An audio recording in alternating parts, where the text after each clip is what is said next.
Hello, everybody. Welcome back to the NBA Front Office Show Weekend Update Edition. We had a few things that popped up late last night as well as today that we better hop on here and talk about them. Keith, you're going to have to do a lot of the talking because my brain is still fried from triple overtime and dealing with the sky falling on Lakers fans at this moment. Man, you called it weekend update. I was like, we should have recorded right. at 11 o'clock tonight, but I have a feeling both of us might be in bed after a marathon night.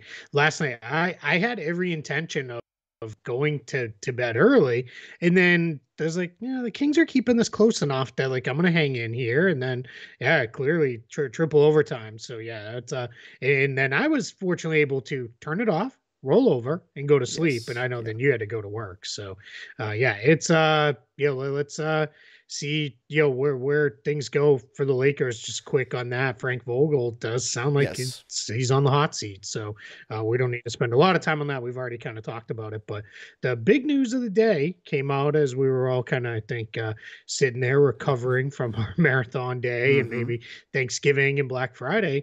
John Wall and the Houston Rockets, a couple days after John Wall on social media made it clear he'd like to play, news breaks that he has started the discussions with the Rockets on how he can get back to play. And it makes sense. I mean, we've talked about this. He's 31 years old.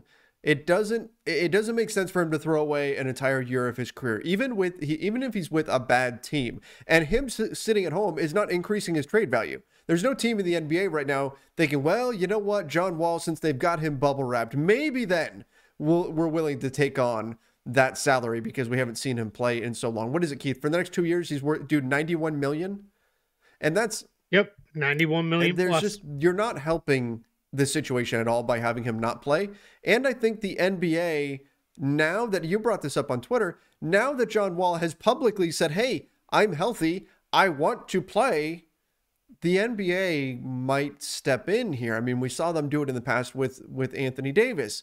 So I think we're getting to a point where John Wall is going to return to the court for the Rockets. Now, if he had just said, you know what, I'm still good with staying at home, we're fine. Maybe not. But now that he's pushing to return, I don't see how the Rockets can really stop him. Now, that doesn't mean they have to play him, right? The minutes are up to the team, unless the NBA says otherwise, which I guess they could. But he's saying he wants to come back and suit up each night and be part of this basketball club. So we'll see where this all goes from here. Yeah, and that's the difference now. Is right now it's no longer a mutual thing where it is I'm good not playing, we're good not playing you, and we move on. What's different there now is it is I want to play. And I think because a couple of people said, how is this different than Al Horford last year in Oklahoma City? Well, that was mutual. He said, yeah, this is better for me to rehab my knee and get feeling good again. And OKC was like, we certainly have no interest in you taking the court. All that's going to do is maybe win a game or two that we wouldn't have won otherwise. And I think, what I said on Twitter, and I won't rehash a thread I did, but it's not going to hurt anything to play John Wall. He's not that good anymore that all of a sudden you're going to start winning a whole bunch of games. That's not going to happen. And basically what you do is you give him the minutes you're already giving to DJ Augustin and let him take over that role and let him play there. And even if you only say, all right, you're not going to play back-to-backs, you're going to play, only in, one of the back-to-backs or only on nights where we have a day off following, things like that. Right now, Jalen Green is injured. He's going to be out at least probably a week, maybe more with a hamstring injury. There's certainly room for him to play there. And I always say this with young teams. You hit a point where I get it. The Rockets don't want to win games. I'm not even against it. I'm not against tanking. I don't have a problem with it. Multi-year tanking, yeah, that's an issue. But one season, a couple years you rebuild, you focus on your kids. I don't have an issue with that. But what I do have an issue is it doesn't serve anybody well to go get your heads kicked in every night by 20 or 30 points. That's not a good competitive situation. Nobody gets better in that. So what John Wall may do is he's not going to win you games, but he's at least going to keep you in it till maybe there's 6-7 minutes left in the fourth quarter.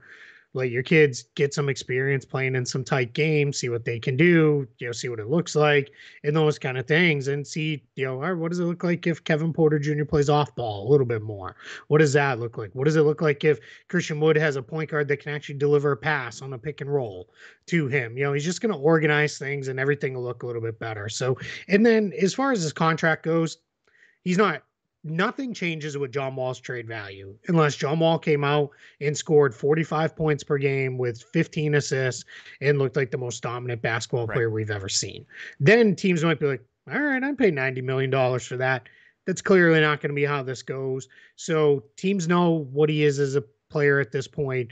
It doesn't, even if he comes out and plays well, if he averages 15 points and 7 assists per game or something like that, no team's still going to look at it and say, all right, 91 million, yeah, let's go, sign me up. It's not going to happen. There's no scenario where his trade value changes. So I just think that's something where that's got to be put aside. And, so put me in the camp of free John Wall, hashtag free John Wall, because I would like to see him play just because I don't think it's going to hurt anything. And I think it actually and I think you touched upon something there that's really important. And that's that not all experience is the same. Not all experience is good experience. We tend to just say, hey, a young team, let's get them experience. Just play the young kids. Play Jalen Green 40 minutes a night, right? Because experience is good. Not necessarily. If the experience is you're getting blown out in the first half and you have an entire second half of garbage time where the other team isn't really playing at their best, how does that really help your guys, right? How does that help your young players grow? It doesn't. We see the same argument in soccer all the time, right? Is it better for a young player to play in the MLS and come up through that system, which is getting better and better? Or is it better for them to go play in Europe where the competition level is going to be even higher? What does that do to the player's ceiling when they are playing against stronger competition? We can apply the same thing here, where if you are in games and other teams are actually playing hard against you because they need to in order to win the game, that's only going to further the development of your young players, even if it ultimately results in a loss. If teams are throwing out their third string because you're in garbage time the entire second half, how much does that really help your young players at the end of the day? So I think the bringing back John Wall, even if it just keeps you closer in games to where other teams have to try a little bit more, you could argue that will actually further the development of the young players, not to mention having a veteran on the floor who knows how to do things, who knows how to win games in the NBA, who knows what you're supposed to do in crunch time. That can be a stabilizer out there that, as you mentioned, Keith, can make things look better as well. So I think this actually can help the development of the young Rockets and not take away from it. Yep. Yeah, it's just, there's no real downside here. And somebody said, well, what if he gets hurt again? And it does, what nobody's difference trading does for it him right make? now. It's still, at the end of the day, unless something changes where his contract is not $91 million, it doesn't matter. It doesn't matter if, like I said, unless he comes out and is the best player we've ever seen, which is not going to happen. I mean, it'd be cool as hell if it did. I'd be, super excited if that's how it went, but it's not going to go that way. So yeah, it's just, there's no downside here.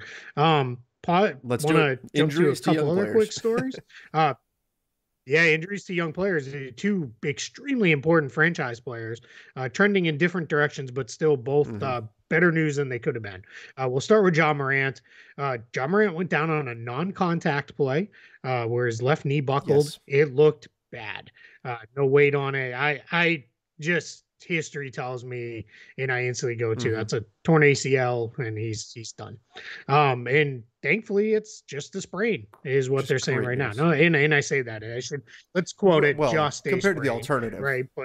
But compared to the alternative, that's huge. So, and Taylor Jenkins said today, John Wall. See, I'm going into John Wall now. Taylor Jenkins said today, John Morant will be back this season. That he expects him to play again this season, and that's big. He was having a monster year. An absolute breakout season for him. Looking good. Probably was going to push, if they had been good enough, for his first All-Star team.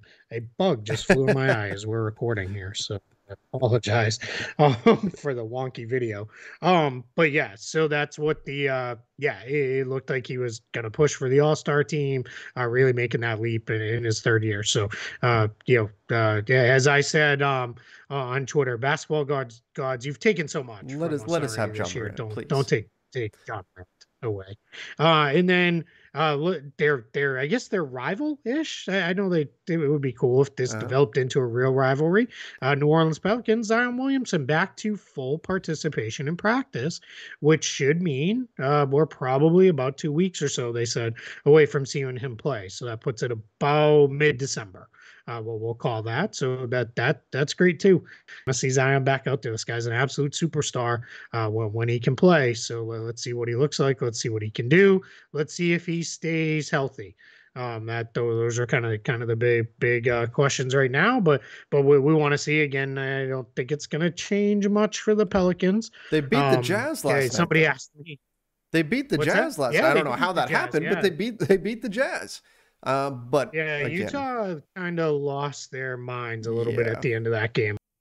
I was watching. When we think of the Jazz, right, we tend to think of like crisp execution on both ends of the floor. It was not that. It was whatever. It was Houston Rockets. Let's call it that. They were throwing the ball away, taking weird shots, rushing plays when there was no reason to hurry it up the floor and do crazy stuff. So yeah, so we're gonna see Zion back soon too, which that's great news. I think we're all excited for that. They and we'll see where it goes. So yeah, it's good news on two of the NBA's brightest stars, brightest young stars.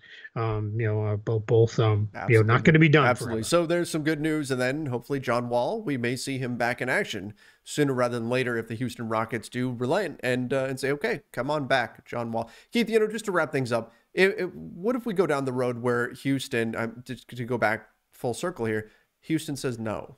I can't imagine that's really the path. But just doomsday scenario, what if Houston says no? Yeah, I think the NBA has to get involved then. I think the NBA has to be consistent in the way they enforce these things. When there's a healthy player who wants to play. Now, you can't go too far, right? Because if you're who's Jabari Parker at the end of the Celtics bench and is like, hey, I want to play too. Right. No, the NBA shouldn't step in and because this is not biddy league where it is everybody plays at least a half. Right? Everybody gets there. That's it. Everybody plays at least a half. Get your orange slices after the game. Fun out there. Exactly. Yeah, this is not that, but I do think it is important that the NBA sets some level of consistency enforcing these things on teams because and if I'm the Rockets, especially while Jalen Green is out, this is a great time now. Get him on the floor, give him a handful of minutes, see what it looks like. Where I think it gets messy, which Mark Stein had reported on, and I highly recommend everybody goes checks out Mark Stein. He's on Substack now. Really worthwhile signing up for his newsletter and daily news drops and all those things. Is Wall he wants to start and play a lot. The Rockets have kind of said, all right, if you play, you're not going to play a lot. He's probably not going to start, at least when everybody's healthy and those kind of things. And that seemed to be kind of the sticking point. Well, the Rockets don't owe him starting and playing 30 minutes a night. That's not smart for them to do either. That's not a good decision. But if you want to maybe spot start while guys are hurt or whatever, but play and play off the bench, play 15 to 25 minutes a night, that I think makes sense, and I think that's fine. I just don't think they don't owe him to start and play a ton or anything like that. And if Wall wants to play, that's where the give and take, right, is. All right, I'm not going to give up money in a buyout to go play elsewhere. So I want to play here in Houston. Well, then you're probably going to have to take a bench role with limited minutes, but that's a start to something. That at least get you on the court, and then we'll see where it goes. That's probably where we're going to head with this whole topic. All right. Well, everybody, thank you for joining us on a weekend. Hopefully you enjoyed your Thanksgiving and now you're enjoying some family time and things like that and can hop in here and check out some NBA news as well. We appreciate all the support that we've gotten, so make sure you do subscribe. Don't forget to turn on notifications as well if you haven't done so already. And follow us over on your podcast app, wherever you listen to podcasts, whether it's Apple Podcasts, Spotify, wherever. Make sure you follow us there as well. Till next time, everybody, stay safe and see ya.